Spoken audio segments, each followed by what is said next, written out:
Hello అండి అందరికీ. Wife of Surya part 129. మరిక ఆలస్యం చేయకుండా కథలోకి వెళ్దాం. అక్కడ జరుగుతున్న సంభాషణను కన్ను అర్పకుండా చూస్తున్న చిన్ను బంటూల దగ్గరకు వెళ్ళిన సూర్య మోకాళ్ళ మీద కూర్చుని బంటూని చిన్నుని తన దగ్గరకు తీసుకుంటాడు. అప్పటికే గదిలో ఉన్న భావోద్వేగాల వల్ల చందు కళ్ళల్లో నీళ్లు తిరుగుతుంటాయి. బంటు సూర్య కళ్ళల్లోకి చాలా అమాయకంగా చూస్తూ ఉంటాడు. బంటు సూర్య షర్ట్ పట్టుకుని మెల్లగా, అంకుల్, స్కూల్లో అందరినీ వాళ్ళ నాన్నలు పికప్ చేసుకోవటానికి వస్తారు. మాకు మాత్రం ఎవరూ రారు. నువ్వు మా అమ్మని పెళ్లి చేసుకుంటే నువ్వు కూడా మమ్మల్ని పికప్ చేసుకోవటానికి వస్తావా? నువ్వు మాకు నాన్న అవుతావా అంటాడు. ఆ మాట వినగానే సూర్య గుండె ఒక్కసారిగా బరువెక్కుతుంది. 5 ఏళ్ల క్రితం తను కోల్పోయిన ప్రేమ కంటే ఈ పిల్లలు కోల్పోయిన తండ్రి ప్రేమ చాలా పెద్దదని అతనికి అర్థమవుతుంది. సూర్య కళ్ళు చెమ్మగిల్లుతాయి. అతను బంటు బుగ్గలు నిమురుతూ గద్గద స్వరంతో, చిన్ను, బంటు, మీరిక మీదట ఎవరి కోసం ఎదురు చూడక్కర్లేదు. ఇప్పటి వరకు నేను మీకు అంకుల్ని కావచ్చు, కానీ ఇప్పటి నుంచి మీ ప్రతి అడుగులో నేను ఉంటాను. మీకు దెబ్బ తగిలినా, మీరు ఏడ్చినా, మీరు గెలిచినా ప్రక్కనే ఉండి మిమ్మల్ని ఎత్తుకునే నాన్నని నేనే. మీరు నన్ను నాన్న అని పిలుస్తారా అంటాడు. సూర్య మాటలకు బంటు ఒక్క క్షణం నిశ్శబ్దంగా ఉండిపోతాడు. తనకి నాన్న అనే పదం ఒక కొత్త ప్రపంచంలా అనిపిస్తుంది. చిన్ను సూర్య గడ్డాన్ని తన చిట్టు చేతులతో పట్టుకుంటుంది. బంటు మెల్లగా సూర్య మెడ చుట్టూ తన చేతులు వేసి గట్టిగా హత్తుకుంటాడు. బంటు సూర్య చెవిలో చాలా నెమ్మదిగా ప్రాణం పోసి నాన్నా అని అంటాడు. ఆ ఒక్క పిలుపు గదిలోని గోడలను సైతం కదిలిస్తుంది. సూర్య కళ్ళల్లోంచి ఆనంద బాష్పాలు దారగా కారి బంటు వీపును తడిపేస్తాయి. సూర్య బంటుని గట్టిగా గుండెలకు హత్తుకుని వెక్కి వెక్కి ఏడుస్తాడు. ఒక మనిషి 5 ఏళ్ల నిరీక్షణకు, 2 పిల్లల జీవిత కాలపు వెలితిని ఆ ఒక్క పిలుపు సమాధానం చెబుతుంది. ఇది చూస్తున్న చందుకి దుఃఖమాగదు. తను పడ్డ కష్టాలన్నీ ఆ ఒక్క పిలుపుతో కడిగివేయబడినట్లు అనిపిస్తుంది. ఆమె కూడా మోకాళ్ల మీద కూర్చుని సూర్య భుజంపై తల వాల్చి ఏడ్చేస్తుంది. సూర్య ఒక చేత్తో పిల్లల్ని, మరో చేత్తో చందుని దగ్గరకు తీసుకుంటాడు. రక్తం పంచుకోకపోయినా మనసులు కలిస్తే ఒక పరిపూర్ణమైన కుటుంబం ఎలా ఉంటుందో ఆ దృశ్యం సాక్ష్యంగా నిలుస్తుంది. నవీన్, గాయత్రి కూడా కళ్ళు తుడుచుకుంటూ ఆ అద్భుతమైన సన్నివేశాన్ని నిశ్శబ్దంగా చూస్తూ ఉండిపోతారు. నవీన్ ఈ దృశ్యాన్ని చాలా గర్వంగా చూస్తుంటాడు. తన స్నేహితుడు ఒక సామాన్యమైన ప్రేమికుడిలా కాకుండా ఒక గొప్ప తండ్రిలా మారుతుంటే అతని కళ్ళు కూడా చెమ్మగిల్లుతాయి. నవీన్ కొంచెం ముందుకు వచ్చి అప్పటికే మోకాళ్ల మీద నుంచి లేచి బంటుని ఎత్తుకున్న సూర్య భుజంపై గట్టిగా చెయ్యి వేసి అతన్ని తన దగ్గరకు లాక్కుని ఆత్మీయంగా కౌగిలించుకుంటాడు. నవీన్ గద్గద స్వరంతో, రే సూర్య, ఈరోజు నీ మీద నాకు ఉన్న గౌరవం ఆకాశమంత పెరిగిందిరా. 5 ఏళ్ల క్రితం నిన్ను ఒక విఫల ప్రేమికుడిగా చూసి బాధపడ్డాను. కానీ ఈరోజు ఒక నిక్కర్సైన మనిషిగా నిన్ను చూసి గర్వపడుతున్నాను.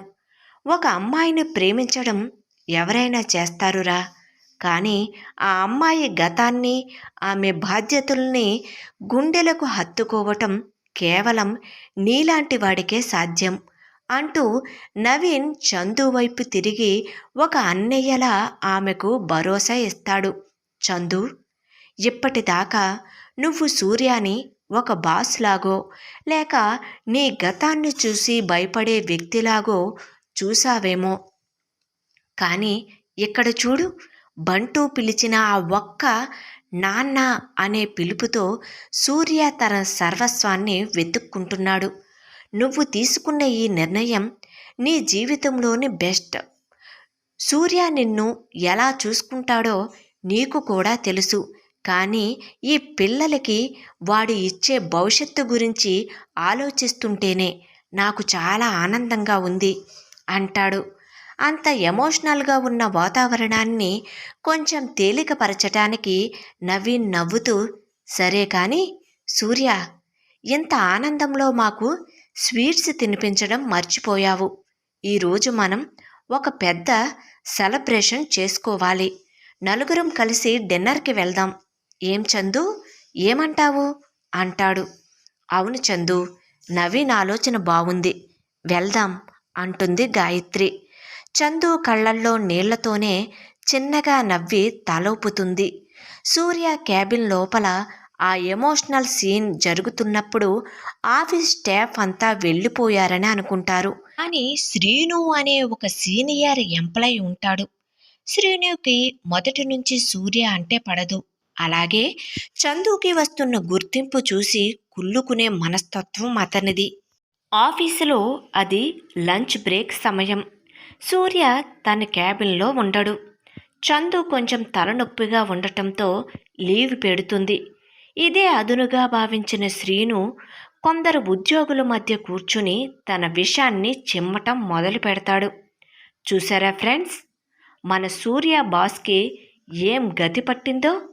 భూమి మీద అమ్మాయిలే లేనట్టు ఈ ఇద్దరు పిల్లల తల్లి చుట్టూ తిరుగుతున్నారు. ఆమె ఏం మాయ చేసిందో ఏమో. ఆఫీసు అయిపోయాక కూడా ఇద్దరూ కలిసి కారులో షికార్లు చేస్తూ నా కంటికి 2-3 సార్లు కనిపించారు. ఆ చందుకి ఉన్న గుర్తింపు చూస్తుంటే నాకు ఏదో తేడాగా అనిపిస్తుంది.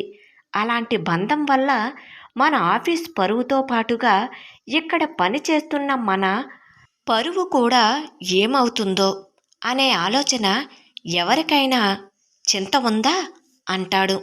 ఆ మాటలు వింటున్న కొందరు యువ ఉద్యోగులు వింతగా నవ్వుకుంటూ, అవును కదా, ఇద్దరికీ ఏదో రిలేషన్ ఉండి ఉంటుంది అని ఒత్తాసు పలుకుతారు. అక్కడే దూరంగా కూర్చుని తను కూడా లంచ్ చేస్తున్న రాఘవయ్య గారు శ్రీను అంటున్న మాటలు వింటూ ఉంటారు. అతడు భోజనం చేయటం ఆపి మెల్లగా లేచి శ్రీను వైపు నడుచుకుంటూ శ్రీను దగ్గరకు వస్తారు. రాఘవయ్య గారు అతని దగ్గరకు రావటంతో ఆశ్చర్యంగా పైకి లేస్తాడు శ్రీను. అతడి భుజాన్ని పట్టుకుని కూర్చోమన్నట్టుగా తల ఊపుతారు రాఘవయ్య గారు. ఆ సమయంలో అతని ముఖంలో తీవ్రమైన గాంభీర్యం ఉంటుంది. రాఘవయ్య గారు అక్కడికి రావటంతో మిగిలిన ఉద్యోగులంతా నిశ్శబ్దంగా చూస్తూ ఉండిపోతారు. రాఘవయ్య గారు చాలా నెమ్మదిగా కానీ గంభీరంగా, చూడు శ్రీను, ఏం మాట్లాడుతున్నావు? అసలు ఎవరి గురించి నీ వాగుడు అంటారు. శ్రీను తడబడుతూ, అదే సార్, మన బాస్ గురించి, చందు గురించి అందరూ అనుకుంటున్నారు కదా అని అంటాడు. అందరూ కాదు, నువ్వనుకుంటున్నావు. నువ్వు ఇంకా పిల్ల కుంకవి. నిన్న కాక మొన్న వచ్చావు. నేను చాలా కాలంగా ఇక్కడే ఉన్నవాడిని. ఎవరి కళ్ళల్లో ఏముందో, ఎవరి మనసులో ఏముందో గ్రహించలేనంత అమాయకుడిని అనుకుంటున్నావా అంటూ రాఘవయ్య గారు శ్రీను వైపు వేలుని చూపిస్తూ, సూర్య సార్ ఆ అమ్మాయిని ప్రేమిస్తున్నారు. ఆ ప్రేమలో గౌరవం ఉంది. ఆ ఇద్దరు పిల్లల పట్ల బాధ్యత ఉంది. ఆ మాత్రం నేను గ్రహించలేనా? నేనే పెద్దవాడిని అయ్యి ఉండి అంతా తెలిసి మౌనంగా చూస్తూ సంతోషపడుతున్నాను అతని గొప్ప మనసును చూసి. ఇంతకాలంలో సార్ మన ఆఫీసులో ఉన్న ఇంతమంది అమ్మాయిలలో ఎవరి పేరు ఏంటి అనేది ఆయనకు తెలియదు. కనీసం తెలుసుకోవాలన్న ప్రయత్నం కూడా చెయ్యలేదు. అంతా తెలిసిన నేనే పట్టించుకోనట్టుగా ఉంటుంటే నీకెందుకు మధ్యలో? పెద్దవాళ్ళ విషయాల గురించి మాట్లాడేటప్పుడు ఒళ్ళు దగ్గర పెట్టుకో.